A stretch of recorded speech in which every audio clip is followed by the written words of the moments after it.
My path as an entrepreneur and author all started with my son's question asking, can he open up a lemonade stand? And I've submitted my Danny Dollar manuscript to 147 agents. I was rejected 147 times. I sold about 150,000 copies up to this point of just this book alone. Welcome to Inspired by Success, the podcast where I deep dive into the mindset of successful entrepreneurs, CEOs, and thought leaders. Get ready to be inspired and gain valuable insights to unlock your true potential. Imagine a world where a simple question from a child could ignite a life-changing journey. Today's guest is an extraordinary person who turned his son's innocent question into a mission that's impacting thousands. Ty Allan Jackson, a businessman, a publisher, and author, set out on a journey that led him to empower and inspire kids through the love of reading. From facing countless rejections to starting his own publishing company, Ty's story shows the power of determination and belief in the magic of books. Join us as we uncover the incredible journey of a Yankees fan who chose to make a difference through the written word. Welcome to the show, Ty. I'm super excited to have you on the show. Well, out of all the accolades that you just stated, I think being a Yankee fan is probably the one I'm most prominent and proud of. Outside of being a dad, which you didn't mention, but that's fine. But yeah, thank you. That was such a lovely introduction. Thank you. Nice. Tell me, how did your journey begin? Did something in your childhood or someone you looked up to for inspiration, for the love of books, how did this all happen? You know, my mother had me at only 15 years old in 1967, which I can't even imagine having a child today with today's advances. But back then, I couldn't even imagine. But despite her being really young when she had me, she never partied, she never went out. And in quite the opposite, she took being a mother very seriously. And one of the things that she did, staying home, taking care of me, was reading. Books were everywhere in my house, whether it was in the bathroom, in the kitchen, books were everywhere. And you kind of gravitate to what you're surrounded by. Not to mention she was just a ferocious reader who read to us regularly. And that really kind of set the foundation for me reading. At a very early age, at 6, 7, 8 years old, I'm reading Charles Dickens, I'm reading Hemingway, I'm reading Melville, I'm reading Truman Capote. I'm reading In Cold Blood, like 8 years old. It was weird. And when my friends were all outside playing basketball, I was reading Richard Wright and Alex Haley. So books were always a huge, huge part of my life. Never writing. I never, ever thought to write. But as far as books are concerned, it's all about my mom and exposing books to me at a very young age. That's a great role model to be, especially everything's digital these days. So the fact that you're inspiring kids to read books as well, it's beautiful. It's so inspirational. Now tell me, you mentioned one of the books that you read, but Native Son as a child changed everything for you. Is that correct? Like I mentioned, some of the books I read from Truman Capote, Herman Melville, Dickens, they all have one thing in common. They were all white characters and white stories. Native Son was the first book that I read. Well, I wouldn't say the first, but it was the first impactful book with a protagonist of color. And just reading about a young man going through this unbelievably horrible story of him accidentally murdering a young girl, it was just very powerful to me. Of course, the story itself was disheartening, but hearing about a young person that looked like me and hearing their story was very, very powerful for me. So I really look at that as the very first book that really changed the way that I saw the world, because I saw the world through this main character's eyes. That's beautiful. Your son's lemonade stand idea, it kickstarted your first book. How crucial was that back then and for family support for your business as well? Because as an entrepreneur, you did so many interesting things, but take me back to that. Sure. I mean, my path as an entrepreneur and author all started with my son's question asking, can he open up a lemonade stand? And something as simplistic as that, and saying, sure, son, why not? And we did, and he made $50 in 3 hours selling lemonade, which totally blew my mind. And he's like, Dad, what am I going to, he's got all this money. He's like, Dad, what am I going to do with all this money? And I said, I don't know. So I went to my local bookstore to try to find a book to teach my son about what to do with his $50. And I noticed, one, there were so few books teaching kids about money. And two, there were so few books with a child in a contemporary way that looked like my son as a little black boy. And so I thought right then and there, maybe I could find somebody to write a children's book to teach kids about money with a black kid as the character. But then I thought maybe I could do it myself. And the name Danny Dollar just popped in my head. I went home and started writing. It took a year for me to write this story and to learn how to write a story, because I had no idea. And then another year to publish it, because I've submitted my Danny Dollar manuscript to 147 agents. I was rejected 147 times. So I learned how to publish it myself. And 2 years after my son said, hey, Dad, can we open up a lemonade stand? This book was born, and it changed my life. I sold about 150,000 copies up to this point of just this book alone. about 250,000 copies of my books overall. I've done several TED Talks about illiteracy. I have a number of programs that promote reading and financial literacy. And I am one of the happiest people on the planet because I am truly living in my purpose. And so many people never discover what their purpose is. I'm fortunate enough not only to have discovered it, but to relish it and enjoy living in it. I can see that. I follow you on Instagram and I can see that the passion is there and you've got a great purpose as well, because it's not just about you, it's helping others and helping kids. And I think that is definitely something lacking that we don't have in schools. They don't teach you about money. And I read Rich Dad, Poor Dad, and that blew me away the first time I read it. And it's just Absolutely. the fact that kids don't get taught this in school. So you've gone above and beyond. And after facing all these rejection, like from other publishers, you did it on your own. So first of all, what advice do you have for handling rejection and using that as a stepping stone? And how did you go about starting your own book publishing company? How did you do all that? You know, as far as rejection is concerned, it's nobody's job to believe in my dream. I don't need you to believe in my dream to make it come to life. So when you remove the necessity of needing other people to gratify or satisfy or bring to life your dream, then it's kind of not your dream, right? It's yours and it's yours alone. And if that means that no one else believes in it, so you have to strive harder to work for it, then so be it. In that case, you appreciate it more. We all appreciate things that we've worked harder for, as opposed to people who are given things. I mean, in hindsight, at the time, I might have appreciated a publisher accepting my book. But in hindsight, their rejections allowed me to have the skill set of publishing my own work. And so I'm really grateful for it. To be an entrepreneur, it allows me to showcase my skill set of marketing, of networking, of communicating. I'm grateful for all the no's and all the rejections. So to start your own company, everyone at some point didn't know how to ride a bike, didn't know how to bake a cake until you do. But there's practice to learn how to ride a bike. There are recipes to learn how to bake a cake. And there are recipes to learn how to start your own publishing company. I mean, I always state, if someone else has done it, then it can be done. And that also means that you can do it. No one is more human than me, and I am no less human than anyone else. So if you believe in yourself and you're willing to work hard, you can bring anything to life. There were a number of books and resources that helped me, but I took a good year and I studied every single night. How do you publish your own book? And there's nothing honestly incredibly brilliant or sophisticated about me. I'm a knucklehead kid from the Bronx, but I believe in myself and I work hard to bring to life the things that really matter. And so if somebody wanted to publish their own books and write their own book, I think now technology makes it a lot more easier as well. For sure. Do you have any tips on like storytelling and how to go about it? It's like, did you have guidance and principles that helped you as well? Because I want to write a book one day, but I'm just thinking, there's things involved in writing a book. You can't just spit it out. It has to be middle, beginning, and like any tips that you can share. So I heard once from an author, there are two types of writers. There are plotters and there are pantsers. A plotter knows the plot in their head. They know the beginning, the middle, and the end. They just have to bring in the characters and develop the storyline and connect the dots. Then there's a pantser. A pantser writes by the seat of their pants. They have no idea where the story's going. That's me. I'm a pantser. I have no idea. I literally am playing telephone in my head with these stories. I develop the story and I see them sitting down, and then I envision them getting up and going to the bathroom and then making a phone call. Like, I just play this game in my head and see the story develop and grow within my head. And I learned a lot of storytelling simply, honestly, from comic books.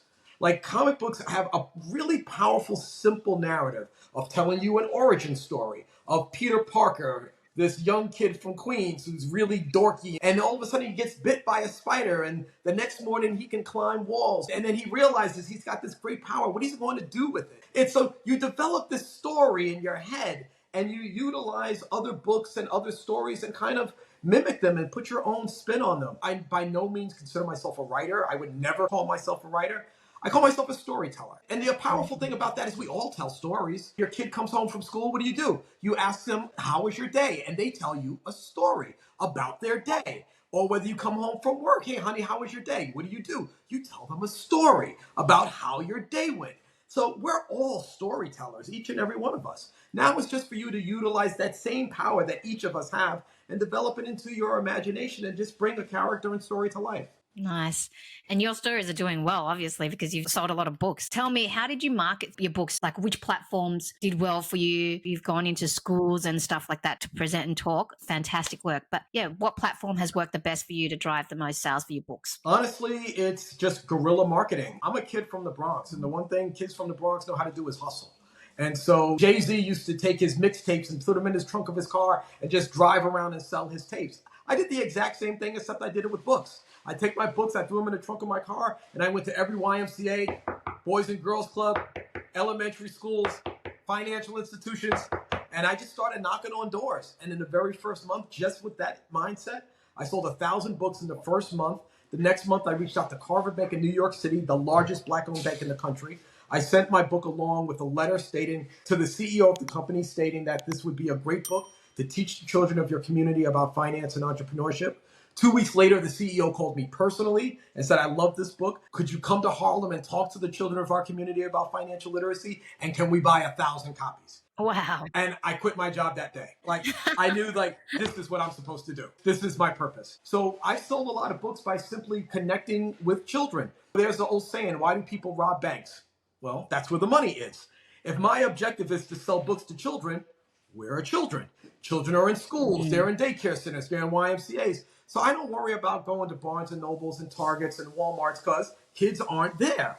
Kids are in these institutions. So I can get the YMCA to buy 2,000 copies, Boys and Girls Club, 3,000 copies, the United Way, 5,000 copies. Every elementary school will buy a few hundred copies. So if I'm connecting directly with the institutions that empower children, not only am I getting my books into the hands of children faster, I'm also building a relationship with the institutions that empower children who always have me come back to work with them on new sets of children.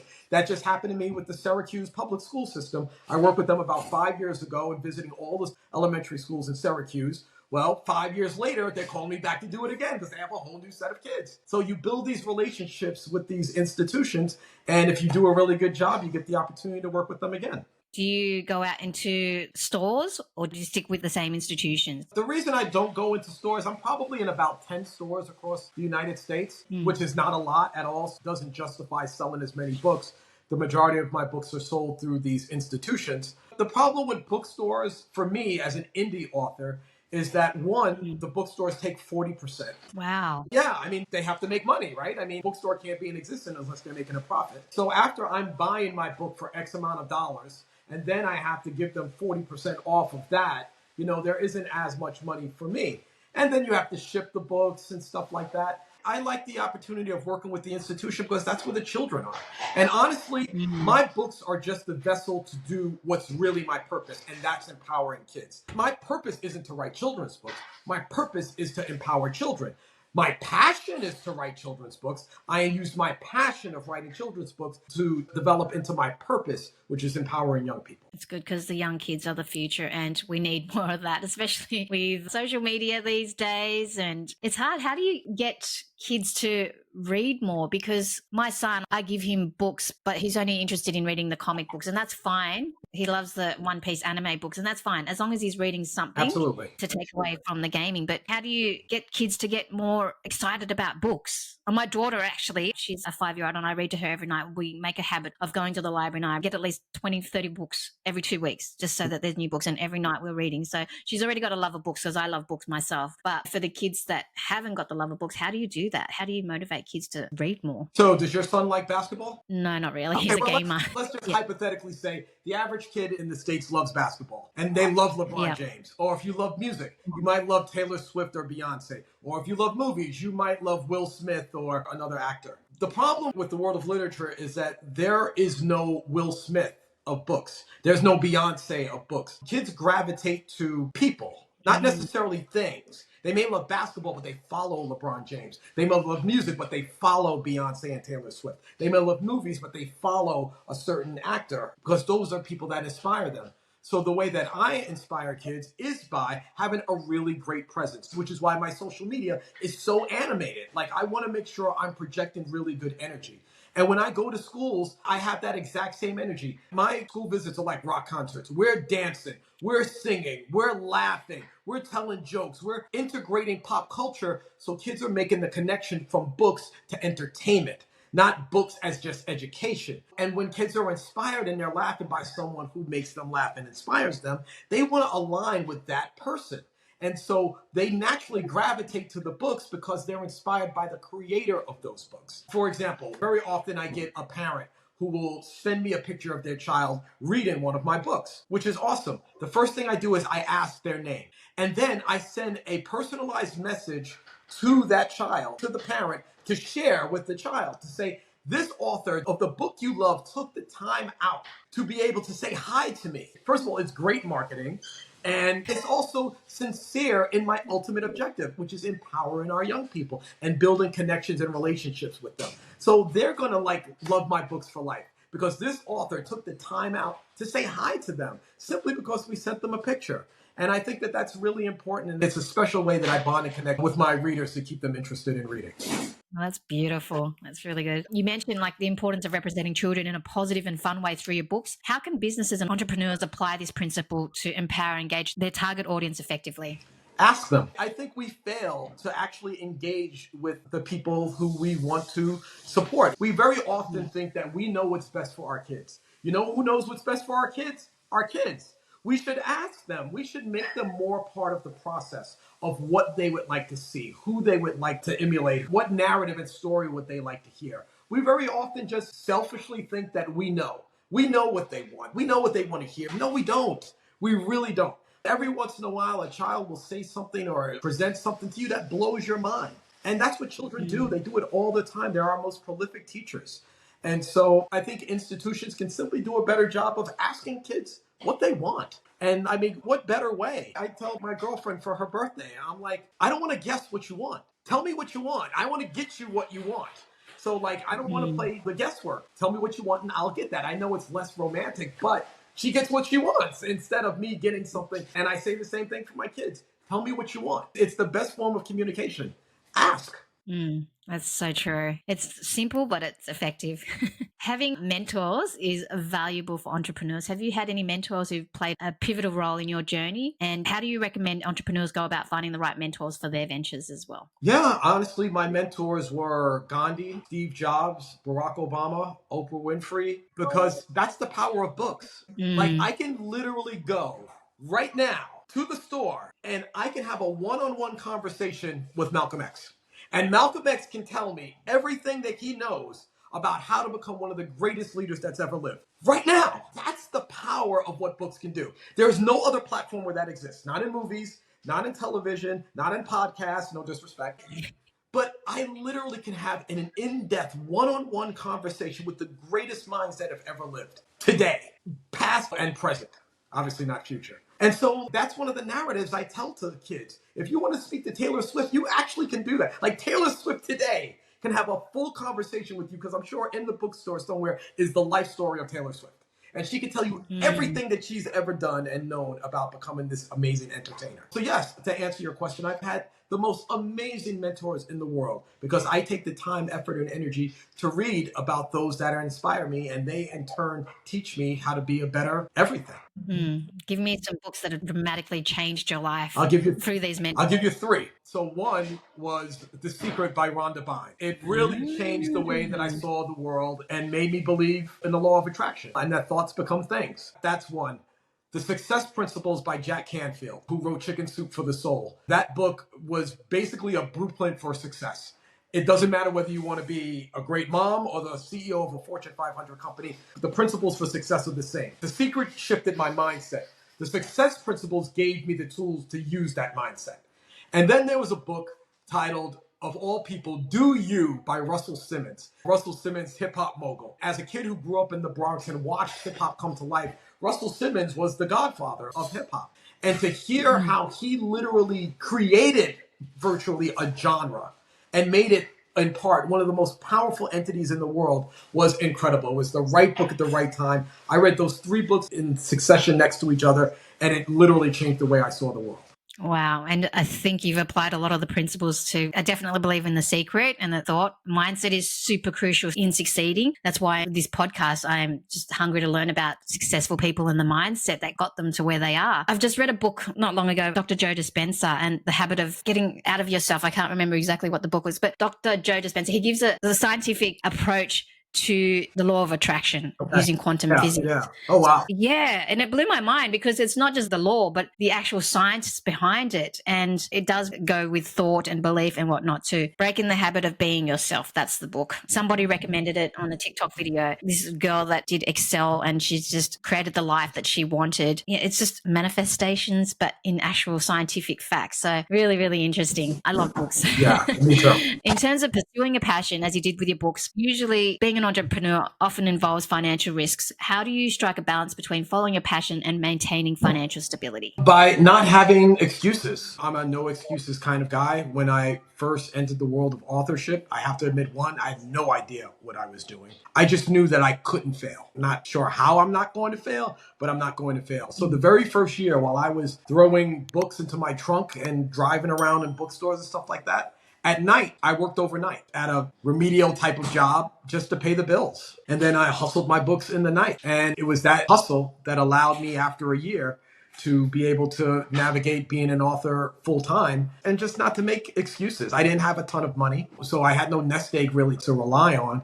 I just knew that I had to do this. And if that meant sacrificing sleep, then for a year, I sacrificed sleep. And I worked overnights. When I got out of work, I slept for 2 or 3 hours and I threw my books in the trunk and just started knocking on doors. And that's kind of the hustle and mindset that you have to have. If when you believe in something big enough and strong enough, you don't let any excuses, including not having money, become something to deter you from your dream. That's powerful. Like working long hours, only 2 hours of sleep. That's incredible. And then you got your goals and you're continuously working towards it as well. Managing finances is a critical aspect of entrepreneurship. Can you offer insights in how you navigated those financial challenges and made smart decisions to support your business and personal goals? Do you have help? Because for me, with my business, sometimes managing cash flow, I'm doing it all by myself. I definitely need to hire a CFO and whatnot. But how do you manage your finances and stay on top?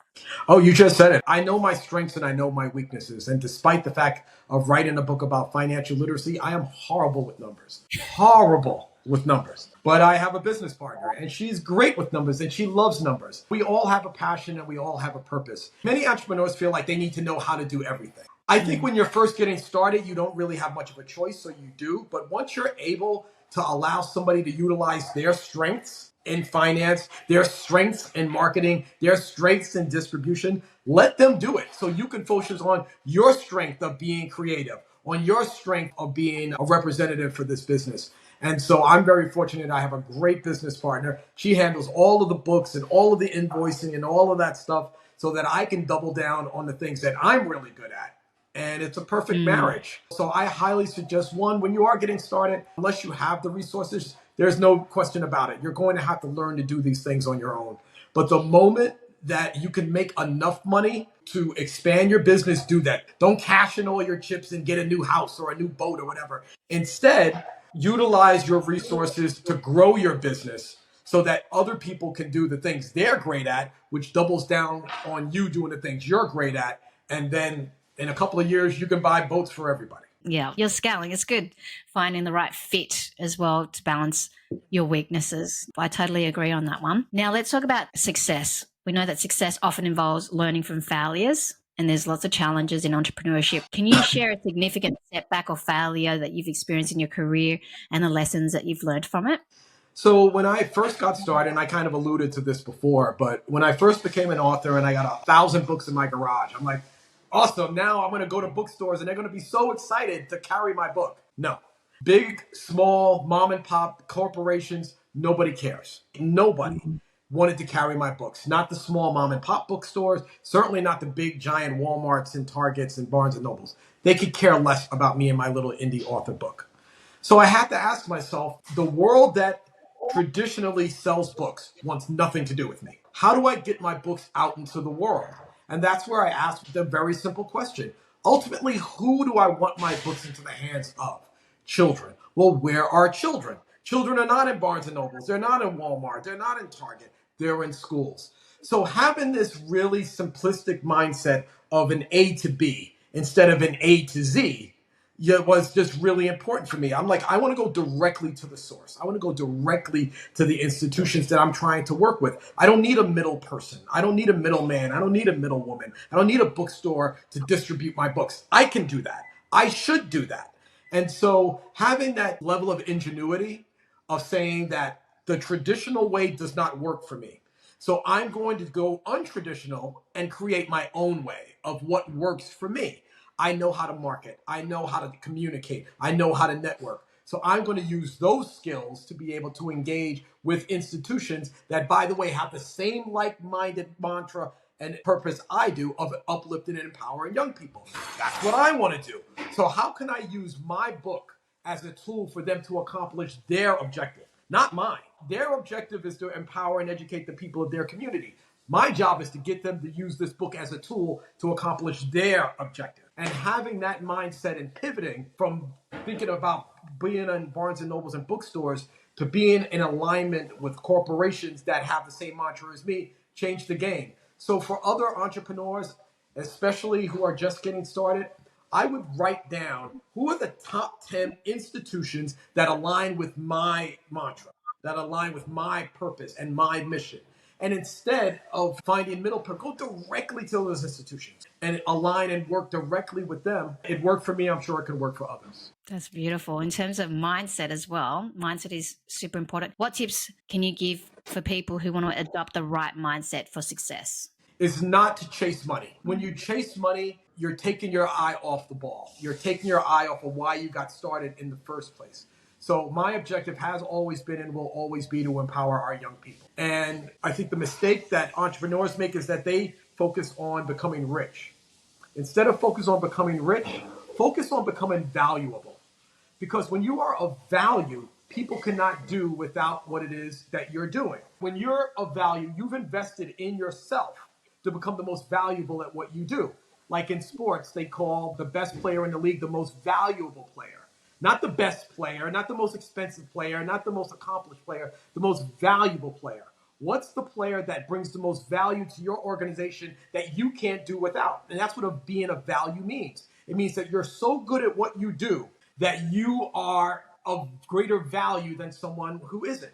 And the great thing about being of value is that success and money usually follow.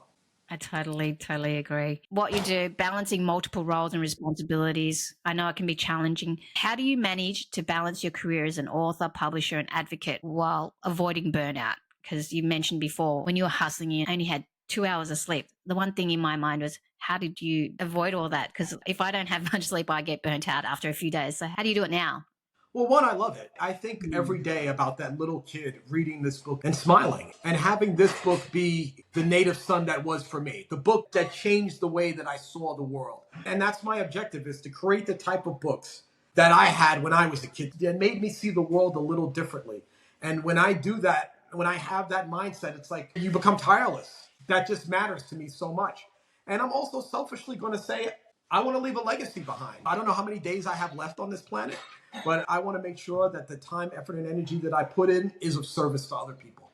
Because to me, that's where immortality lies. My grandfather was the most important man in my life, and he will always live in me. And I want to have my books be this type of immortal legacy that leave behind. That means that I was here. And while I was here, I served and hopefully did good work that helped other people become the best versions of themselves. That's beautiful. And in terms of books, what are your next books that you're going to write? Have you got others that are in the pipeline? Yeah, I really struggled on whether or not I should create different books or just sequels to the books I've already written.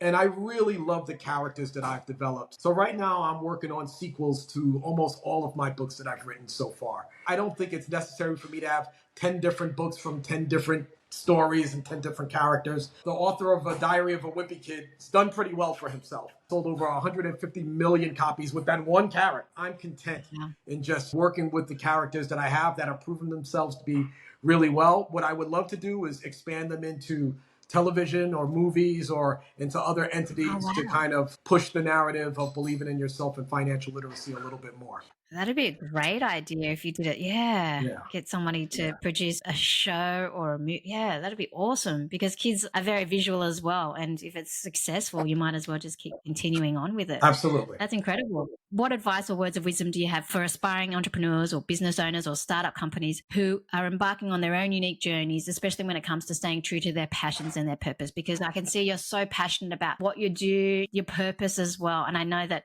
it doesn't feel like work because you just love what you do. So what advice can you give to others that can empower them as well? Well, I think one, you have to choose a career path that speaks to you. If you don't like sports and you're in the sports industry, you're not going to appreciate it. You're not going to love it as much. I love books. I've always loved books. And I love children. I've Mm. always loved children. So I'm always in the environment that brings me joy, that makes me happy. So whether you love numbers or whether you love sports or whether you love fashion, like as long as one, you're choosing an industry that really, really matters to you. Two, you alluded to it before. I think it's important to have good people around you because it's easy to get burnt out, even if you love it, when you're taking on too Mm. much. So it's really important to be able to have other people to help you lift this load. And also, just never lose sight of what really matters. Like for me, it's always empowering young people. It's always that little kid in their bedroom reading their book and smiling. It's me seeing that in my head that I'm always wanting to do. Right now, if there's 100 of them, I want to do 1,000 of them. If there's 1,000, I want to do 10,000 of them. And you know what? I think also you've got to find joy within yourself. If you have a miserable marriage or live in a miserable environment, it's harder to get out, even if you're doing something that you love to do. So I think that you have to take care of yourself. You have to find hobbies and things that give you joy and passion and purpose. I'm a firm believer that being a great entrepreneur also aligns with being a great, well-rounded entrepreneur, also goes hand in hand with being a great, well-rounded person. I believe in the mantra, the way you do anything is the way you do everything. To work as diligently and hard in your personal life as you do in your business life. That's beautiful. And you've built an awesome brand for yourself on Instagram too. Like I can see the posts and stuff. Can you share any tips on what's worked for you and how you've grown it as well? Just being authentic. I follow a lot of people on Instagram as well, and they're not all jumping up and down and dance and acting like game show hosts, which I like to refer myself as like an author game show host. Some of them are very subdued. Some of them are very introverted, but they're authentic in it. And people can see when somebody's being real. Just be your most authentic self. Maybe it's okay to be an exaggerated version of your most authentic self. I certainly don't go around all day like, doing dances and stuff like that. But sometimes I do. Sometimes I just randomly dance around the house. So yeah, I think authenticity is key on social media. And it doesn't matter who you are, whether you're a passive introvert or this weird extroverted lunatic. I think as long as you're being your most authentic self, that's what matters the most. That's beautiful. I totally agree. Finally, where can people follow you and find you as well? Well, Instagram is definitely by far the platform that I exercise the most, but you can also visit my website, which is tyallanjackson.com, and I'm pretty much on every social media platform that you can think of. Google me or just type in Ty Allan Jackson, follow me on what comes up, and make sure to say hi and that you follow me on this podcast so I can follow them back. Awesome. Thank you. Thank you so much for your time. I really appreciate it. And I hope all the best with all your next new books and that you keep on going. And I'm waiting to see in the future that you have some movies come out or even TV shows to continue along with the success. The law of attraction says it's already happening. So don't Yeah. you worry. It's coming soon enough. All the best. Let's stay in touch. We Take will. care. Thank you.